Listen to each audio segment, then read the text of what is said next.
pasal 3 ayat 1 sampai dengan ayatnya yang ke-19. Doa Nabi Habakuk menurut nada ratapan. Tuhan, telah kudengar kabar tentang engkau dan pekerjaanmu ya Tuhan, kutakuti. Hidupkanlah itu dalam lintasan tahun, nyatakanlah itu dalam lintasan tahun. Dalam murka ingatlah akan kasih sayang. Allah datang dari negeri Teman dan yang maha kuasa dari pegunungan Paran. Keagungannya menutupi segenap langit dan bumi pun penuh dengan pujian kepadanya. Ada kilauan seperti cahaya, sinar cahaya dari sisinya, dan disitulah terselubung kekuatannya. Mendahulunya berjalan penyakit sampar dan demam mengikuti jejaknya. Ia berdiri, maka bumi dibuatnya bergoyang. Ia melihat berkeliling, maka bangsa-bangsa dibuatnya melompat terkejut. Hancur gunung-gunung yang ada sejak purba, merendah bukit-bukit yang berabad-abad. Itulah perjalanannya berabad-abad. Aku melihat kemah-kemah orang Kusyan tertekan, kain-kain tenda tanah Midian menggetar. Terhadap sungai-sungaikah ya Tuhan, terhadap sungai-sungaikah murkamu bangkit? Atau terhadap lautkah amarahmu, sehingga engkau mengendarai kuda dan kereta kemenanganmu? Busur telah kau buka, telah kau isi dengan anak panah. Engkau membelah bumi menjadi sungai-sungai. Melihat engkau gunung-gunung gemetar, air bah menderu lalu. Samudra raya memperdengarkan suaranya dan mengangkat tangannya. Matahari bulan berhenti di tempat kediamannya. Karena cahaya anak-anak panahmu yang melayang laju. Karena kilauan tombakmu yang berkilat. Dalam kegeraman engkau melangkah melintasi bumi. Dalam murka engkau menggasak bangsa-bangsa. Engkau berjalan maju untuk menyelamatkan umatmu. Untuk menyelamatkan orang yang kau urapi. Engkau meremukkan bagian atas rumah orang-orang fasik. Dan kau buka dasarnya sampai batu yang penghabisan. Engkau menusuk dengan anak panahnya sendiri. Kepala laskarnya yang mengamuk untuk menyerahkan aku dengan sorak-sorai. Seolah-olah mereka menelan orang tertindas secara tersembunyi. Dengan kudamu engkau menginjak laut, timbunan air yang membuih. Ketika aku mendengarnya, gemetarlah hatiku. Mendengar bunyinya, menggigillah bibirku. Tulang-tulangku seakan-akan kemasukan sengal, dan aku gemetar di tempat aku berdiri. Namun dengan tenang akan kunantikan hari kesusahan yang akan mendatangi bangsa yang bergerombolan menyerang kami. Sekalipun pohon ara tidak berbunga, pohon anggur tidak berbuah, hasil pohon zaitun mengecewakan. Sekalipun ladang-ladang tidak menghasilkan bahan makanan, kambing domba terhalau dari kurungan, dan tidak ada lembu sapi dalam kandang. Namun aku akan bersorak-sorak di dalam Tuhan, beria-ria di dalam Allah yang menyelamatkan aku. Allah Tuhanku itu kekuatanku. Ia membuat kakiku seperti kaki rusa.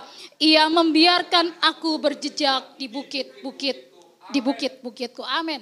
Saudara kasih dalam Tuhan Yesus Kristus, kitab Habakuk ini hanya terdiri dari 3 pasal. Pasal 1, 2, dan 3. Dan semuanya itu berkaitan Bapak Ibu ya. Dan Habakuk ini hidup di zaman kerajaan Yehuda, yaitu kerajaan Israel bagian selatan. Di mana pada saat itu raja yang memimpin adalah Raja Yoyakim. Raja Yoyakim ini adalah raja yang sangat kejam Bapak Ibu. Kejam, jahat, bengis gitu ya.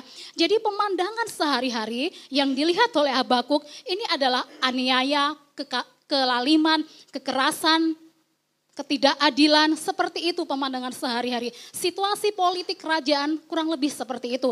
Dan kerajaan Yehuda bukan kerajaan yang besar atau kuat saat itu. Nah di sekelilingnya, di sekitar kerajaan Yehuda ada kerajaan Asyur, ada Babel, dan ada Mesir saudara ya.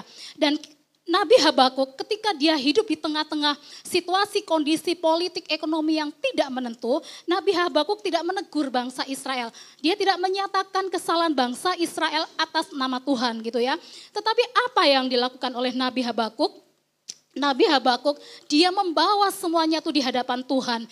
Nabi Habakuk ini mengutarakan doanya di hadapan Tuhan.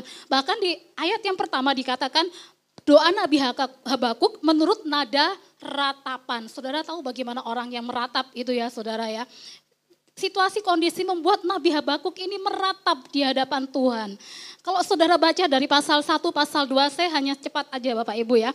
Di situ banyak sekali ketidakadilan, sangat-sangat memprihatinkan Bapak Ibu. Benar-benar membuat hidup yang sangat-sangat tidak enak dijalani hari lepas hari, nggak ada yang namanya kenyamanan, nggak ada apalagi yang namanya kebahagiaan seperti itu ya. Bahkan yang ada hanyalah penindasan. Saya kutip dari Habakuk pasal yang pertama Bapak Ibu. Di situ Nabi Habakuk menyampaikan keluhannya kepada Tuhan. Berapa lama lagi Tuhan aku berteriak tetapi tidak kau dengar. Aku berseru kepadamu penindasan tetapi tidak kau tolong. Mengapa engkau memperlihatkan kepadaku kejahatan sehingga aku memandang kelaliman? Ya, aniaya dan kekerasan ada di depan mataku. Perbantahan dan pertikaian terjadi. Itulah sebabnya hukum kehilangan kekuatannya dan tidak pernah muncul keadilan. Sebab orang fasik mengepung orang benar. Itulah sebabnya keadilan muncul terbalik. Saudara, Nabi Habakuk berseru, dia meratap ke hadapan Tuhan. Nah, saudara kekasih dalam Tuhan, kalau kita berbicara tentang yang namanya doa, wajar. Kalau kita berbicara tentang doa gitu ya, sewajarnya yang kita pikirkan adalah kalau kita berdoa Tuhan menjawab, betul ya. Nah, tapi kadangkala Tuhan itu, kalau kita berdoa Tuhan itu tidak menjawab, berarti Tuhan punya maksud lain, begitu ya. Atau bisa juga Tuhan bilang, Tuhan akan jawab, tapi nanti berarti itu kita perlu sabar, melatih kesabaran sampai Tuhan menjawab setiap doa-doa kita.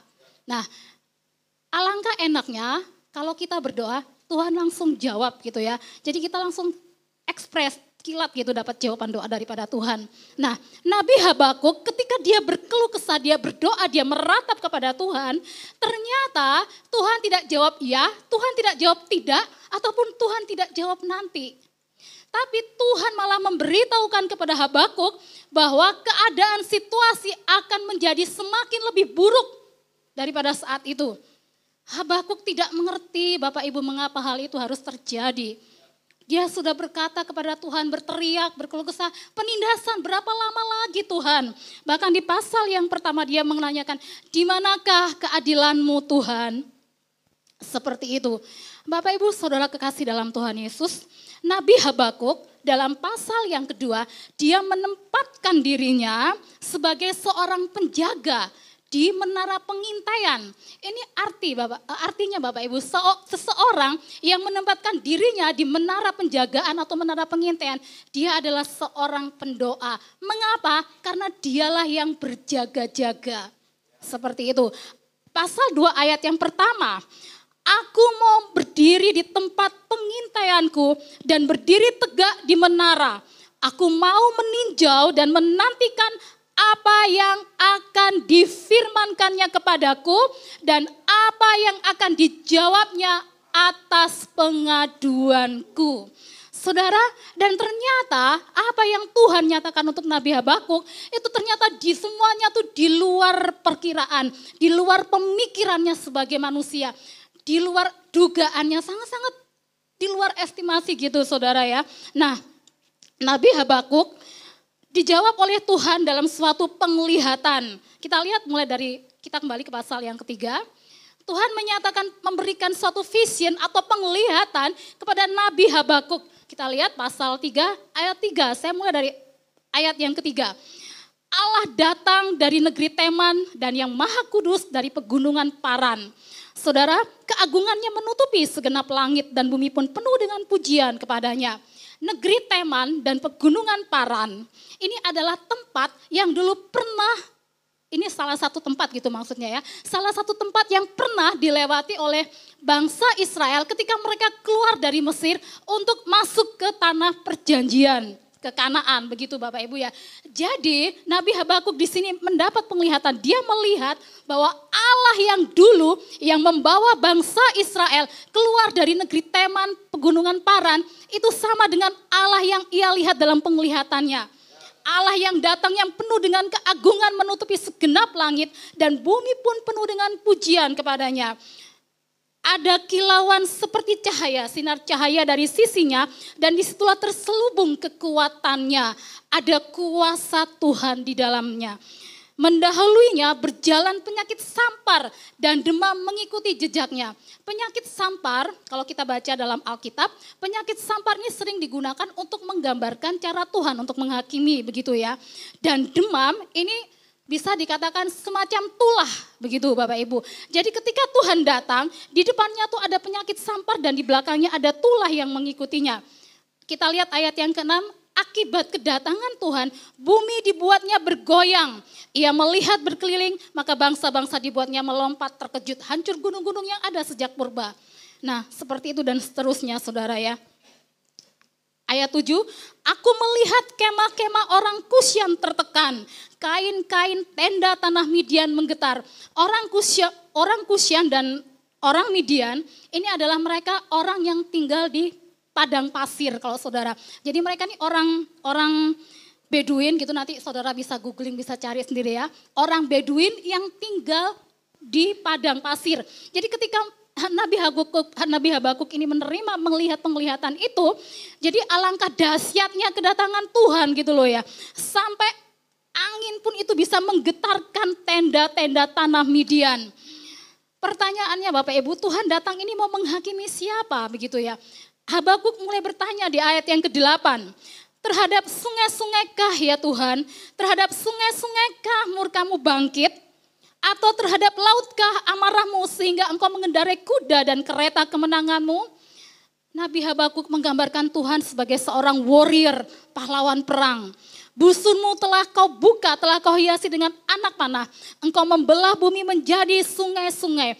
Melihat engkau gunung-gunung gemetar, air bah menderu, samudera raya memperdengarkan suaranya. Wow, begitu ya. Matahari, bulan berhenti di tempat kediamannya. Seakan-akan kalau kita baca, ngeri sekali ya penglihatan Nabi Habakuk ya. Andai kan dulu sudah ada teknologi canggih, internet, handphone gitu, mungkin dia akan rekam begitu Bapak Ibu ya. Wow, dahsyat, ngeri gitu ya.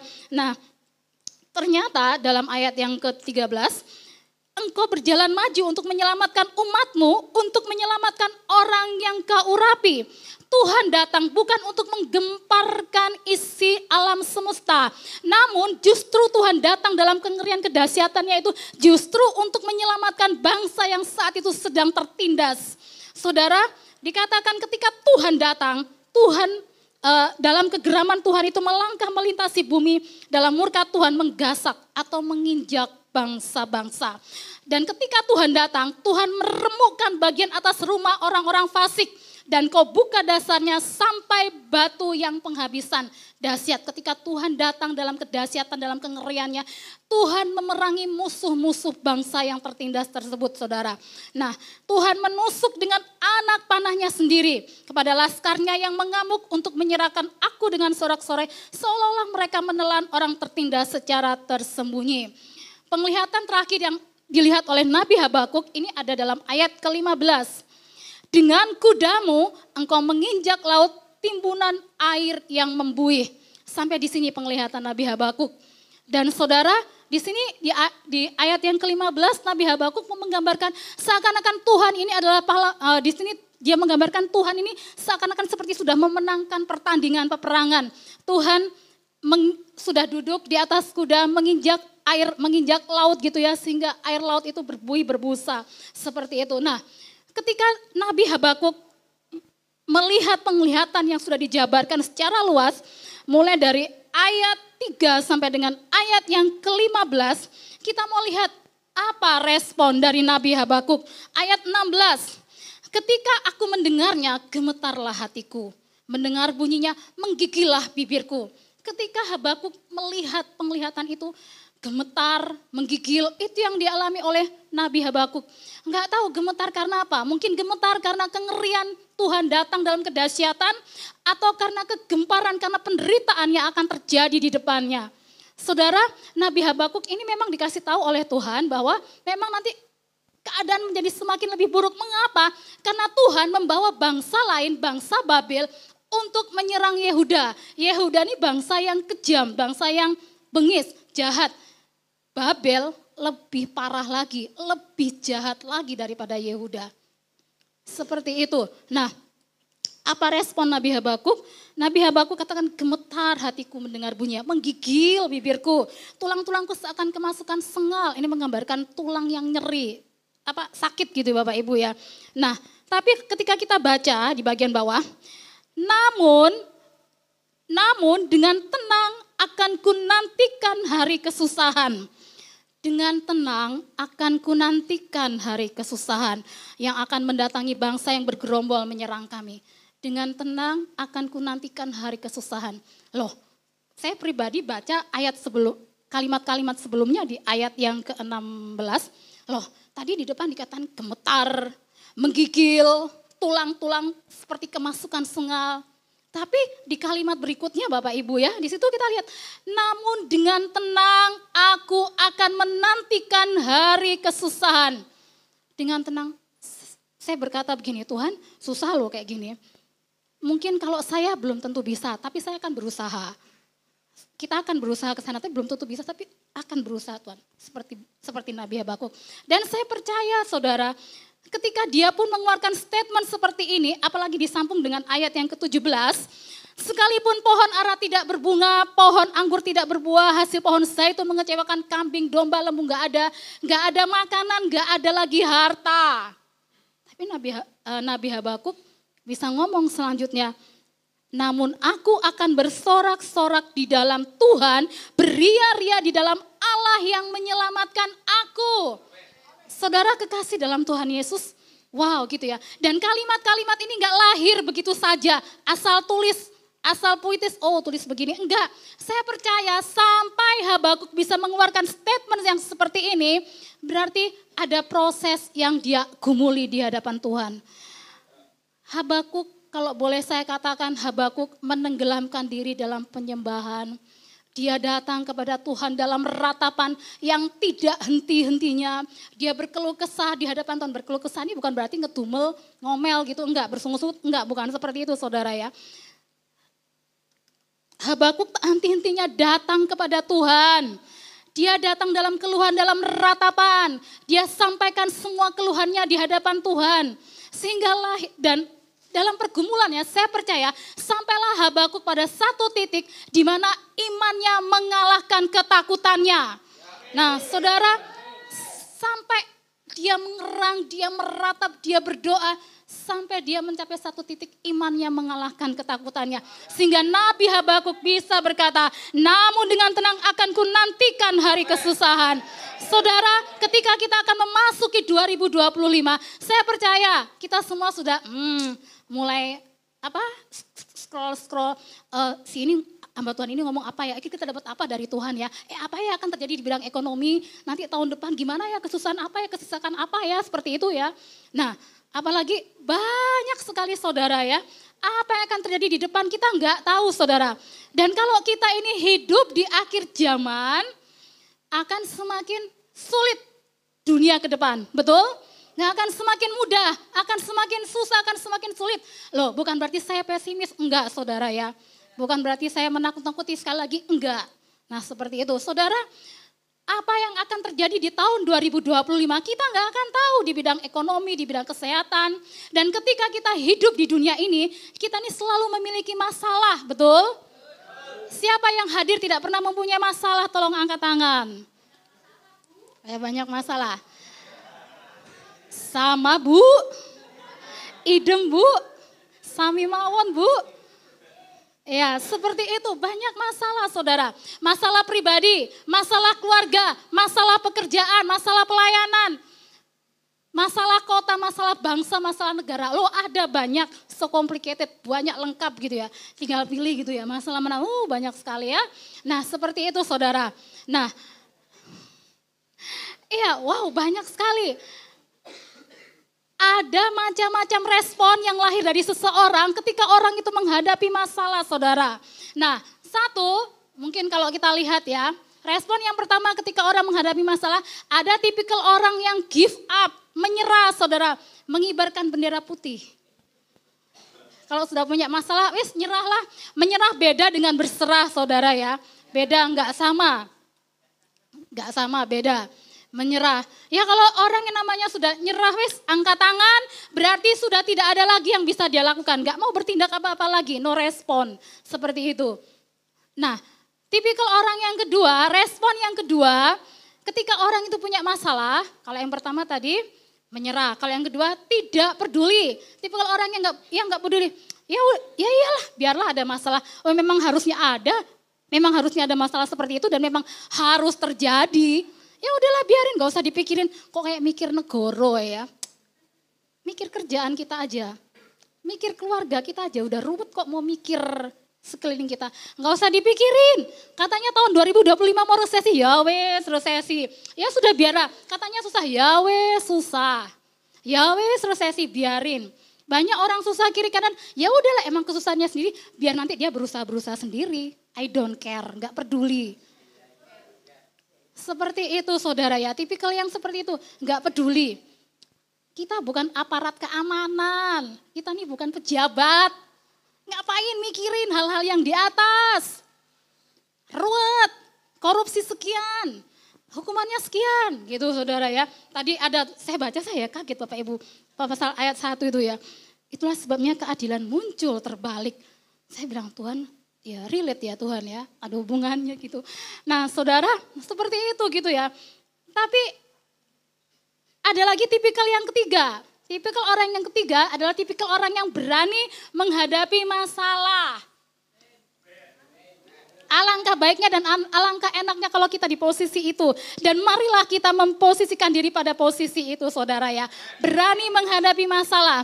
Sebetulnya Nabi Habakuk ini sudah mendapat jawaban Tuhan. Dalam pasal yang kedua, kalau saudara baca di situ, Nabi Habakuk, Tuhan itu ngomong begini, orang benar hidup karena percayanya. Perikopnya diberi judul pasal 2, orang yang benar akan hidup oleh karena percayanya.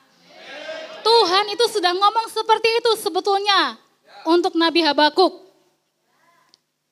Dengan kata lain, Habakuk atau umatku tetap percaya. Kenapa? Tuhan akan bertindak menyelamatkan umatnya. Tuhan gak diam aja, Tuhan gak tidur. Tuhan tidak tutup mata. Seperti itu saudara ya. Jadi pesan utama yang ingin disampaikan dari kitab Nabi Habakuk ini adalah percaya dalam segala situasi dan kondisi. Saudara kasih dalam Tuhan, sekalipun pohon ara tidak berbunga, pohon anggur, pohon zaitun, kambing domba udah gak ada makanan, udah gak ada lagi harta. Namun tetap percaya saudara. Saya ingat, saya pegang kata-kata Pak Gembala ini ya. Berkat Tuhan itu ada di atas kepala orang benar. Dan saya juga dapat ayat, mata Tuhan itu tertuju kepada orang benar. Saudara tetap percaya, meskipun nanti di tahun 2025 resesi, kesulitan ekonomi, atau mungkin timbul lagi pandemi baru saudara, udah baca?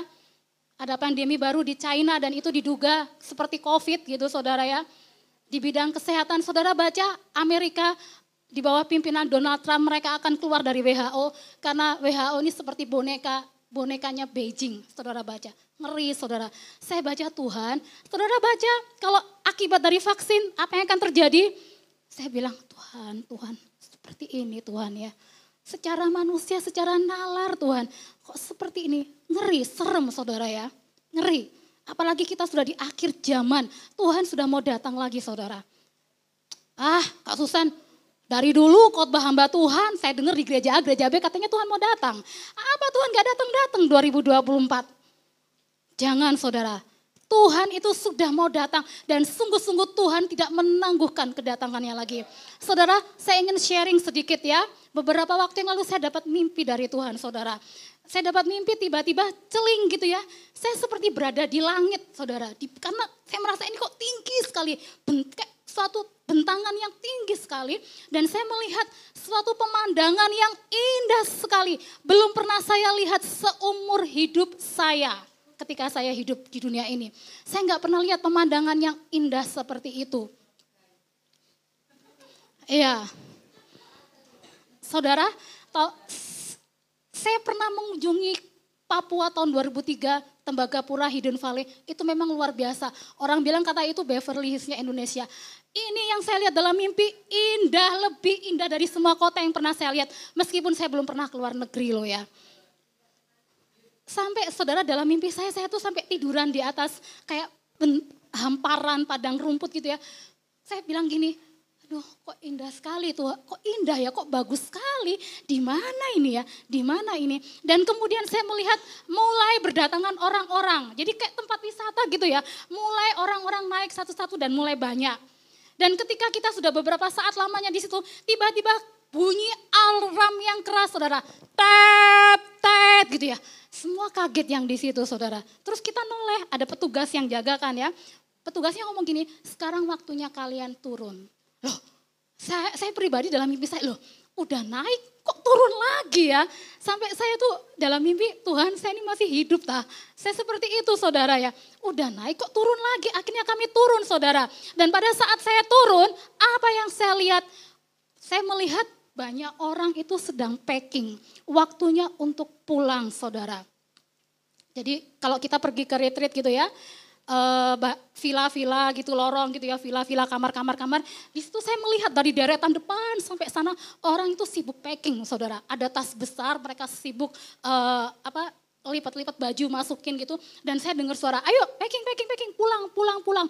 Waktunya pulang. Dan ketika saya dengar, saya mengingat kembali Pak Handoko waktu itu katakan saudara ya, dalam hidup ini tinggal 2 yang kita nantikan. Pertama, saat Tuhan memanggil kita untuk pulang. Dan yang kedua saat kita menantikan kedatangan Tuhan yang kedua kali. Udah tinggal dua itu aja. Seperti itu. Ngeri sekali. Saya baca ketika saya renungkan ini, aduh, apalagi kalau saya dengar berita, memang betul saudara ya. Ketika kita akan baca artikel, apapun artikel itu saudara, saya belajar gini. Akhir-akhir ini saya lupa, tapi ketika itu saya diingatkan lagi. Ketika kita nih baca artikel apapun, kita tuh minta Tuhan tutup bungkus pikiranku gitu ya. Tutup bungkus Tuhan, tutup bungkus supaya tidak gampang diintimidasi. Banyak baca berita, sebagai manusia saya ini juga, Tuhan seperti ini ya Tuhan, ngeri, serem ya. Gimana jadinya dunia ini Tuhan? Iya, gak usah baca. Tapi kalau nggak baca kita ketinggalan berita nanti Bu. Oh ternyata Tuhan memenangkan Donald Trump. Oh ternyata seperti ini. Oh ternyata, ya seperti itulah saudara ya. Kalau saudara baca. Seakan-akan kita nih bertanya-tanya, tanda tanya besar apa yang terjadi di tahun 2025. Saudara, takut itu wajar, betul? Takut itu wajar, tapi ketika takut itu membuat kita tidak percaya Tuhan, itu menjadi takut yang salah. Seperti itu. Tapi kalau kita takut justru membuat kita tuh mendekat kepada Tuhan, lebih sungguh lagi belajar firman Tuhan, cari Tuhan, itu Tuhan suka saudara ya. Dan semuanya itu akan membawa kita untuk mengalahkan ketakutan.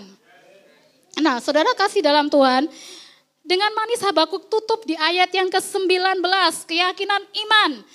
Allah Tuhanku itu kekuatanku. Ketika Nabi Habakuk sudah berdoa, sudah meratap menyampaikan keluh kesahnya kepada Tuhan, Nabi Habakuk sampai kepada iman yang melampaui mengalahkan ketakutannya. Dia sudah ngomong Bapak Ibu, dengan tenang akan kunantikan hari kesusahan. Pohon anggur, pohon zaitun, pohon ara tidak berbuah, kambing domba tidak ada harta, tidak ada makanan. Tapi Habakuk tetap bisa bilang, aku akan bersorak-sorai di dalam Tuhan. Beria-ria di dalam Allah yang menyelamatkan aku. Allah Tuhanku itu kekuatanku. Ia membuat kakiku seperti kaki rusa. Saudara, saya iseng googling, kaki rusa kenapa sih dikatakan kaki yang kuat? Kaki rusa tuh kakinya, rusa itu kakinya ramping gitu ya. Kuat, dan rusa ini apalagi kalau rusa kutub gitu ya Bapak Ibu, kalau dia melangkah atau dia berlari di salju itu dia akan tetap kuat gitu, menyibakkan saljunya itu kalau sampai bergumpal-gumpal dia tetap bisa berlari. Kaki rusa tuh kuat, jadi dia bisa berlari, dia bisa menyelamatkan diri dari predator, dia bisa bertahan hidup gitu ya. Dan kaki rusa ini sekali dia menjejak.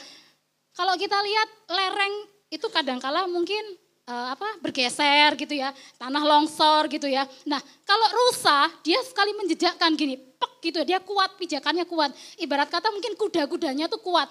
Rusa nggak gampang, rusa tuh bukan hewan yang gampang tersandung apalagi jatuh, begitu Bapak Ibu ya. Kalau Bapak Ibu googling nanti rusa seperti itu dia. Nah sampai digambarkan dan rusa ini sering digunakan dalam Alkitab menggambarkan kayak daya tahan orang percaya gitu ya, kekuatan orang percaya. Seperti itu, apalagi kukunya rusa, ini bukan kakinya loh ya. Kukunya aja tuh mengandung keratin yang katanya tuh lebih kuat daripada tulang. Wow gitu ya. Oh makanya di situ Habakuk katakan, ia membuat kakiku seperti kaki rusa. Semuanya karena Habakuk memiliki iman yang kuat. Ia tetap mempercayai Tuhan. Ketika dia berdoa Tuhan jawab, Tuhan tidak menjawab ya, Tuhan tidak menjawab nanti. Tapi justru keadaan yang semakin lebih buruk, keadaan yang sulit. Mungkin masalah yang kita hadapi tidak sama dengan yang dihadapi Nabi Habakuk. Tapi bukankah setiap orang itu punya masalah saudara ya? Pasti seperti itu. Ayo, mari ketika kita memiliki mari sama-sama kita miliki respon yang berani menghadapi berani menghadapi masalah seperti yang dialami oleh Nabi Habakuk. Kita mau belajar dari Nabi Habakuk malam hari ini. Apapun situasi, kondisi yang menekan kita, yang membuat kita mungkin terhimpit, yang membuat kita tidak bisa bahagia, nggak bisa happy menjalani hari-hari hidup. Ayo mari kita datang sama Tuhan. Kita sampaikan, boleh loh kita nih meratap Tuhan kok gini ya. Tuhan gak apa-apa Bapak Ibu, kita doa sama Tuhan tuh bebas. Gak harus lipat tangan, tutup mata, tunduk kepala. Tuhan Allah Bapa kami yang bertata. Gak harus seperti itu Bapak Ibu ya. Gak harus seperti itu. Nah saudara kasih dalam Tuhan, kita sudah belajar dari Nabi Habakuk. Kita tinggal praktek. Tahun 2025 sudah di depan mata. Beberapa jam lagi kita akan tutup 2024. Kita melakukan bagian kita, bagian terbesar Tuhan yang melakukannya untuk kita. Tuhan Yesus memberkati.